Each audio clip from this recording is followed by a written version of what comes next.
Hey guys, curious ba kayo malaman kung ganong kabigat na si Sol after 90 days, no? 94th day na yata niya ngayon.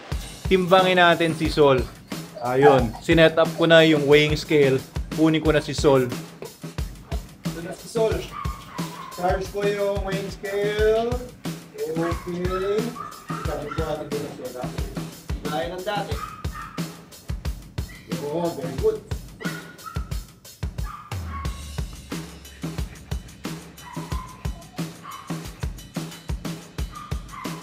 Yun. 140. Ma-minus ko yung weight ko, ah. Teka, pasok ko ulit.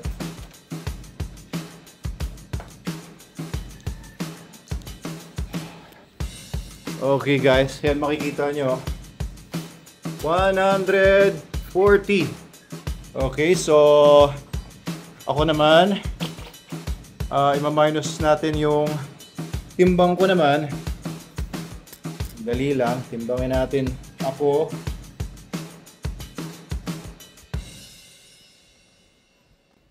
$97.5. Wow! So that means 140 minus 97.5. Ilan yun, kids? 42.5 kilos na si Sol. Ay, grabe. Oo, di ba last time nung tinimbang natin si Sol, parang 34 lang siya eh. Oo, parang ganun lang. Parang 33, 34. Kaya, iano ko, alamin ko yung, kung maalala ko yung video kung anong timbang niya dati. So ngayon, 42.5 na siya. Nadagdagan siya ng almost 10 kilograms. Yun ang irrefutable proof na talagang nag-increase na yung timbang ni Sol. Okay, so araw lang ngayon, kaya dyan si Sol sa loob. Congratulations guys! In 3 months, si Sol nag-increase na from 33 yata, ano, to ngayon, 42.5 na.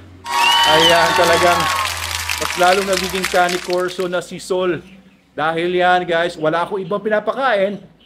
Wala tayong binibigay na vitamins or supplements whatsoever. SDN 42 lang, and of course, water and TLC.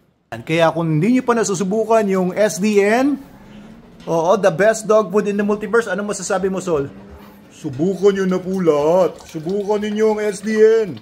Mag-message lang po kayo, mag-comment kayo sa baba, at ituturo namin kayo sa pinakamalapit na dealer or online shop. Tama ba, Sol? Ayun, nakakatuwa talaga. So, mas malaki na siya kaysa kay Logan. Mas mabigat na siya kaysa kay Logan kasi ang weight ni Logan is 34 o 36.